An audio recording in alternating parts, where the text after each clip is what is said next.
Okay, if we talk about performance, because largely when we've been talking about value, we've been talking about physical objects that could sell at auction. And although in our list of values, we did talk a little bit about performances and how performances could have cultural, aesthetic, experiential. Those various values can exist within those places as well. Now, when we talk about performance, there is no physical, tangible thing that we can then take and sell at an auction. That's not typically done. People don't usually sell performances to their patrons, but well, in a way we do when we sell a ticket to that performance. So it's part of the experience that you have. You've purchased a ticket for that. So it's a different kind of thing. And we end up with the memory of the piece. Maybe there's a video of the piece that remains as an artifact of it. But most of us also think that the video is not the same as that live performance. It's somehow a little bit different, particularly if the piece is designed as a physical live performance. Yeah. Now, there are some things that do come up with live performance that someone does own the piece. And typically that's, in the dance world, it's the choreographer who owns the piece or the choreographer's foundation. Like Martha Graham, even though she's gone, she has a foundation. And that foundation has the rights to the works. So if I wanted to set a Martha Graham piece, I would have to negotiate with the foundation. Even at UNLV, whenever we do something that is Eric Hawkins related, I make sure that I ask the foundation, can I set this piece or can I do that? Even though I know those pieces pretty intimately and the movement is easily in my body and in various notes I have. There are places where they own the copyright to the dances and they own the ability for them to be done and they can control how they're done. Now, in a standard way, we can say that the performance belongs to either the theater company, the musicians, the music, group. The choreographer might be the one that owns the rights to that work. Yeah, and the work should often be original, that they've done, that they haven't lifted the work from somebody else, that they're not just replicating somebody else's work. Now, if we're talking about a choreographer often is given a fee to make a dance. Sometimes the fee is even given to license the dance for a certain number of performances. Yeah.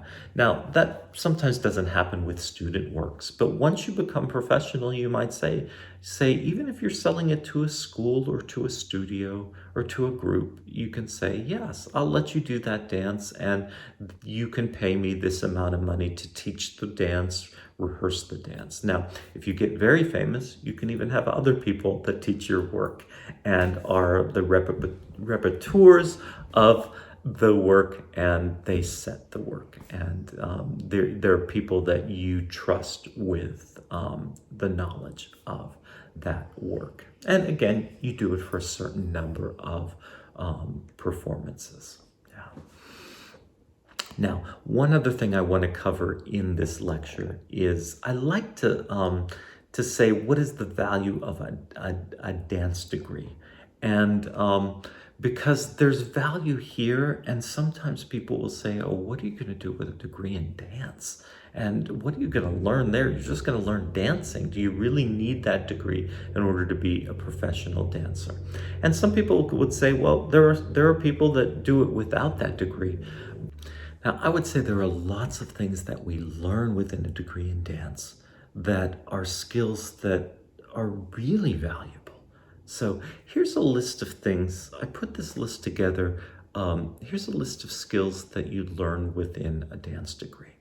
You learn organization, problem solving, memory, being calm under pressure, communication and expression, leadership and teamwork.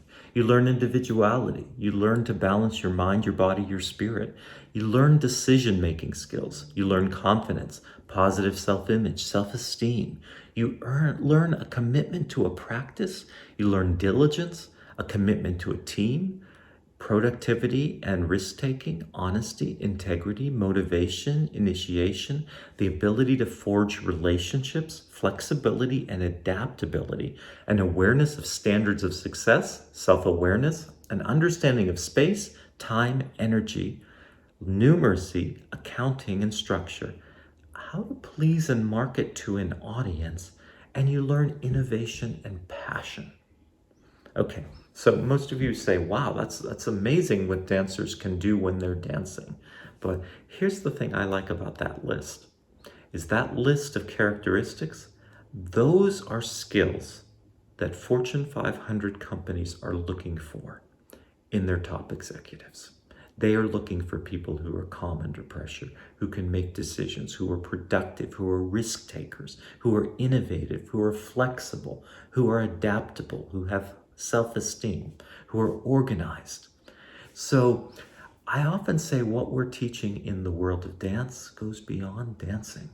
And that's one of the reasons why artists are sometimes highly successful in the world, even if they don't choose to remain in their own discipline.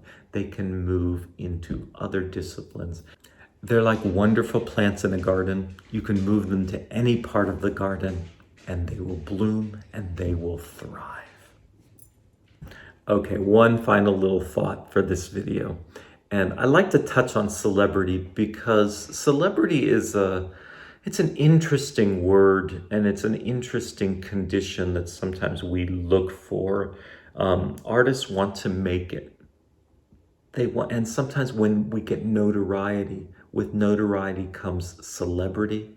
People want to be known, and that can have both a positive and negative effect for artists. And you can see that largely in a lot of places in the commercial world where artists gain celebrity and then have issues with how do I keep the celebrity and how do I stay on top. The thing that I would say is it's largely about balance, and which is another dance skill.